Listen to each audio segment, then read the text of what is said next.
Please give him a warm welcome.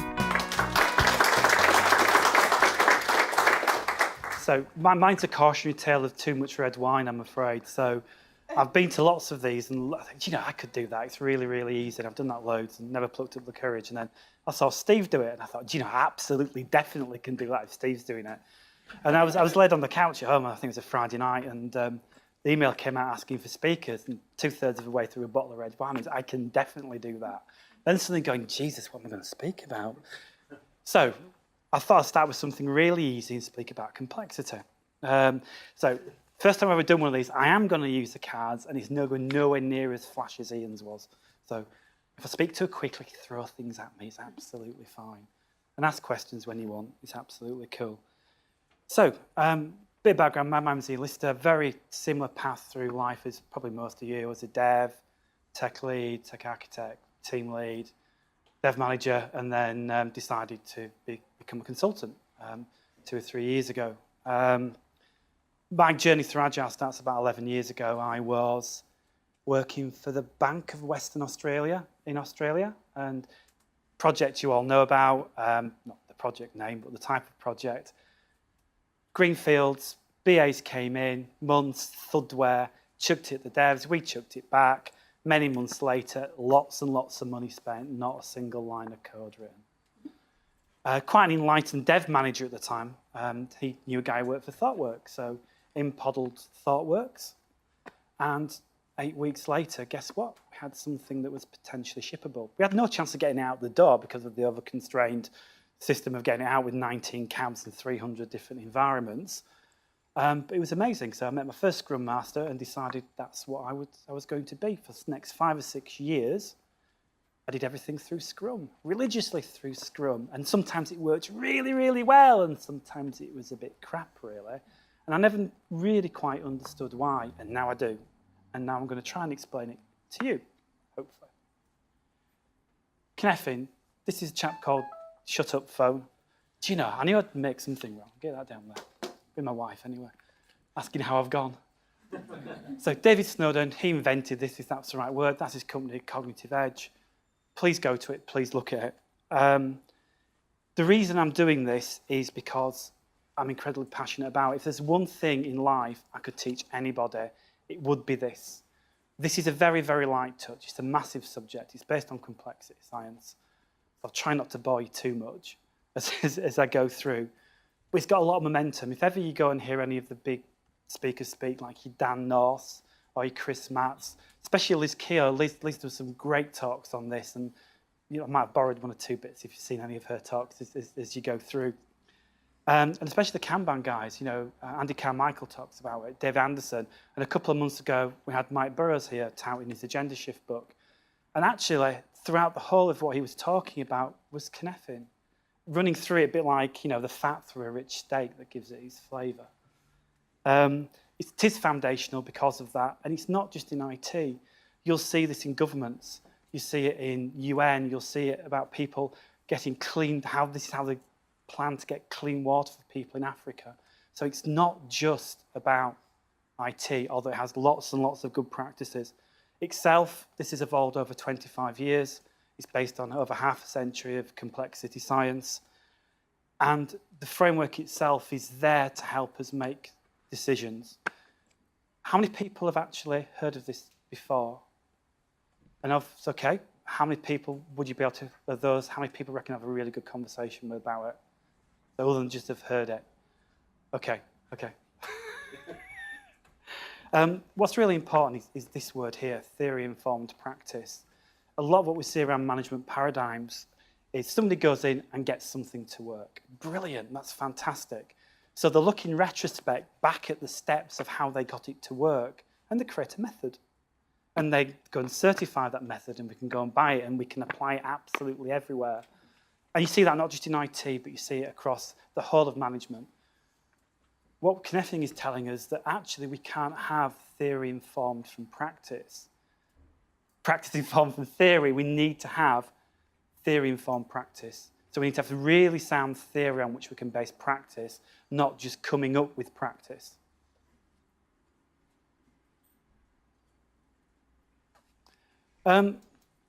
Anytime you start a journey, you need to understand your starting point. The journey from Leeds to London is clearly different from the journey to Manchester to London, which is different from the journey from Frankfurt or Los Angeles or from Sydney.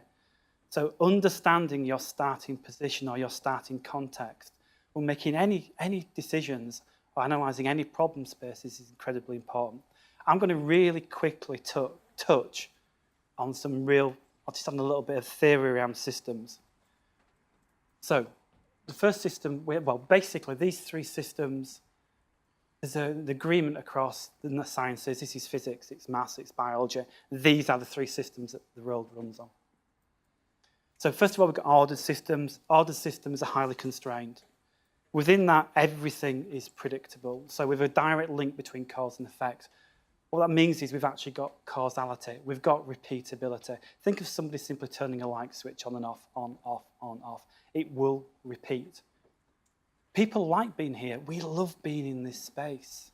It makes us feel really comfortable that we're in control of things. And it's really, really good.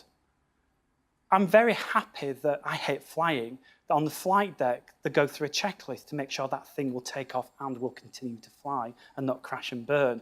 And when you have go for an operation, they do a checklist to make sure all the instruments that they're using are there at the end. There's a scary high number of instruments that are actually left inside people. That's the story from Snowden, not from me. And so we're good at checklists, we're good at procedures, but we're also really good at applying them in the wrong place. And when we do that, it's really, really dangerous. One of the main problems is, I alluded to around cabs, and there's lots of other processes whereby we over-constrain it. So we wrap rules around it, so we're in control of it. And what happens? We drive everything underground.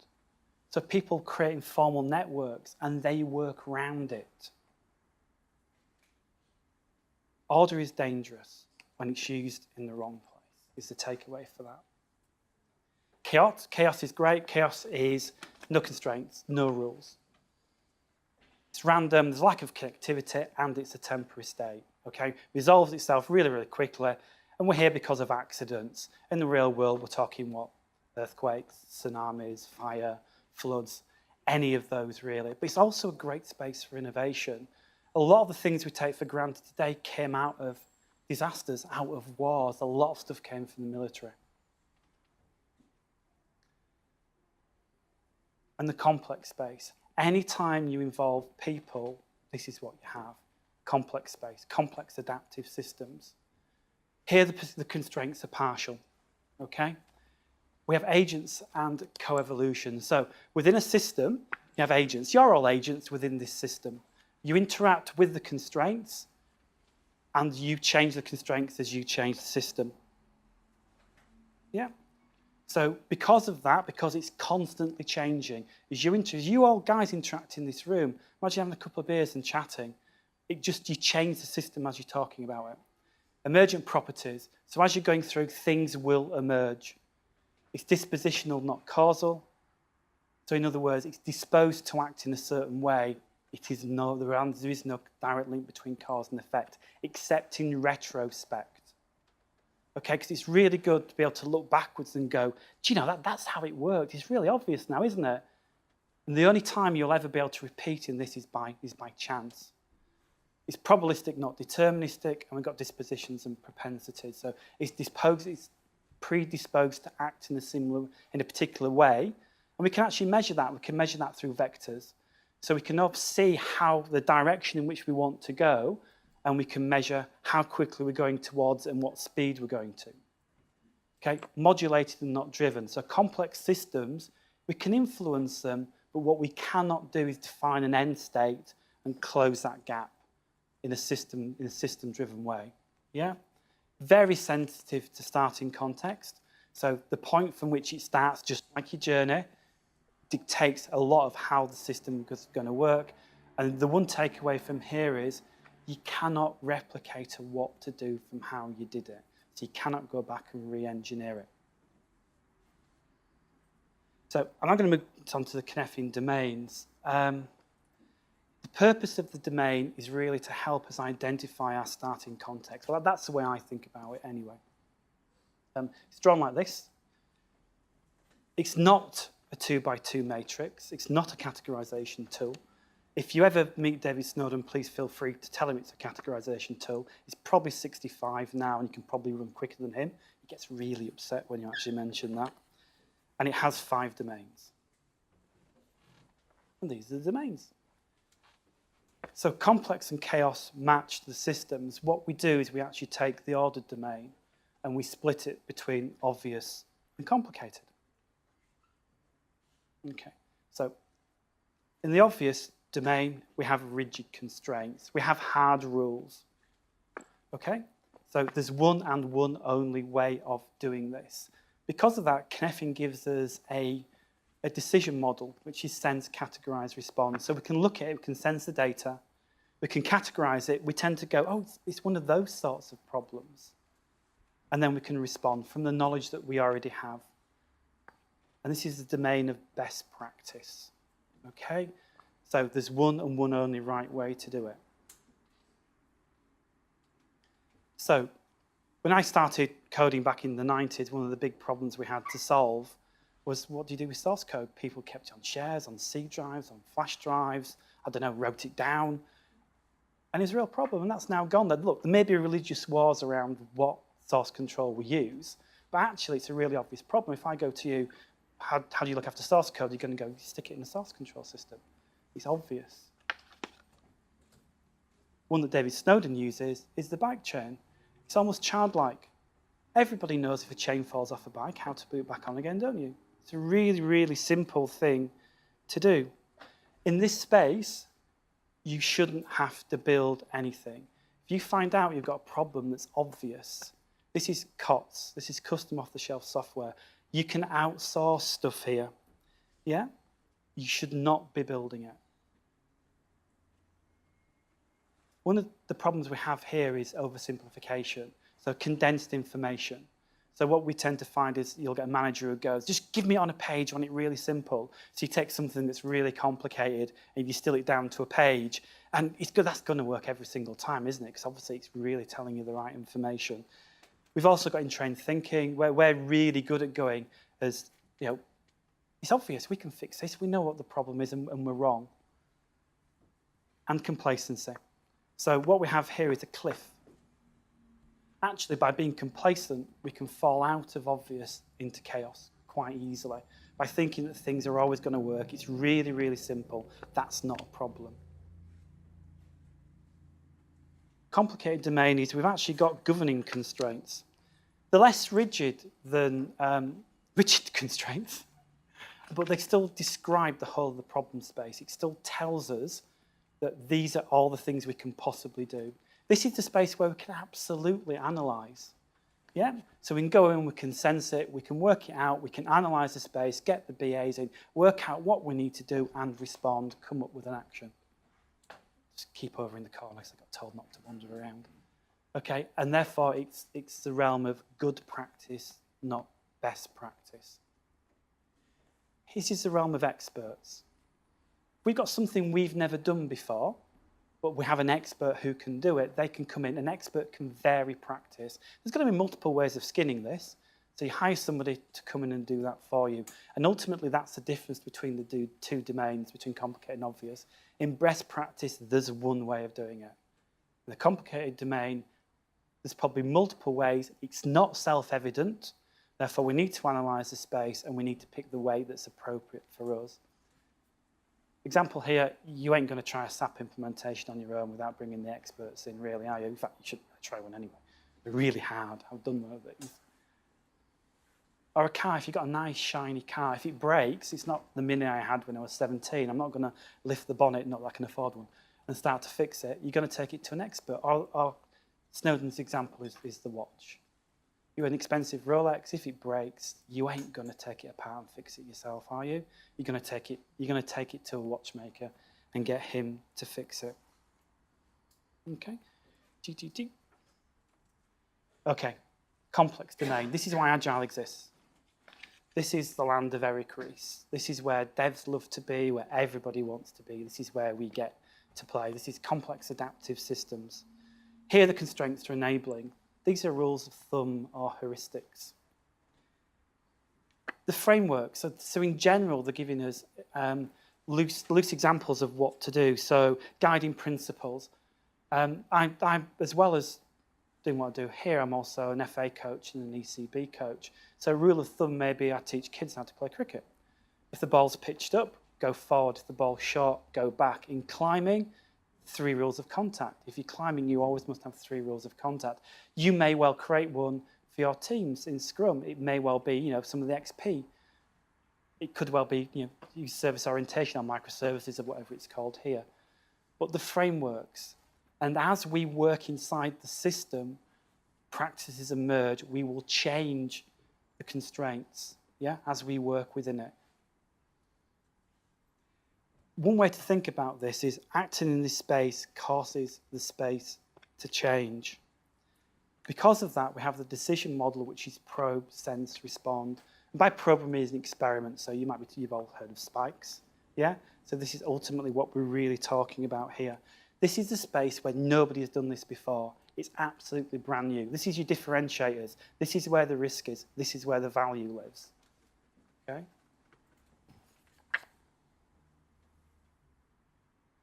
You can't use experts here. The only thing you can do is to experiment.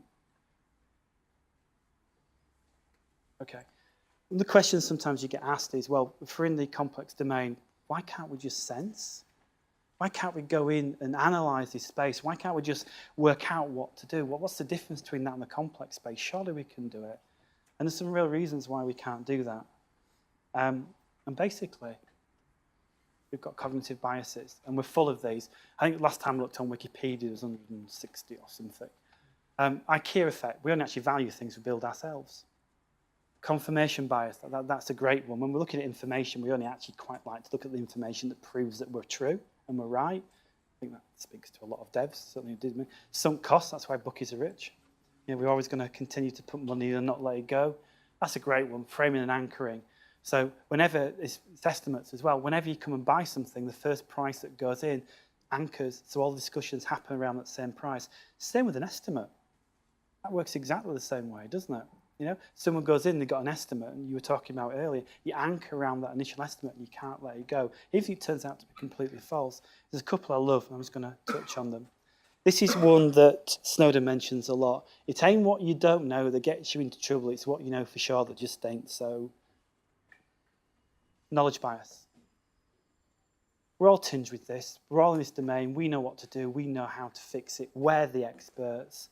We're paid to be the experts, aren't we? It's not quite so. Great one. This is straight out of Liz Keogh, because I love this one. Anybody know what that is? Anybody can tell me what that means? It does indeed.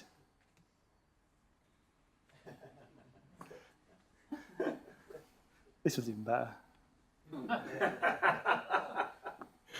So we're looking at that and we're making a judgment straight off because pareidolia, we know what it is, we're recognising the faces. It's a bag and it's a speed camera. Okay, and there's lots of them. I can actually do a line, you can do a whole half an hour talk on these. Is it? I've not seen that. Yeah, it's good. There's just lots of them. So basically, we can't analyse in this space because we'll make the wrong decisions. We'll use our inherent biases to make the wrong decisions. So all we can really do in this space is to understand where we are, to state where we are, and then to experiment and go forward. And we also need to be aware that we need to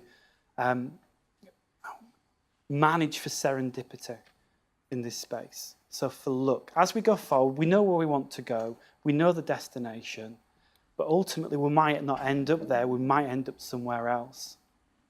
So we need to be aware of that. Okay, and this is again Liz Keogh. It's a great example. So you can take a bike apart, you can take a Ferrari apart, you can put them back together and they'll work.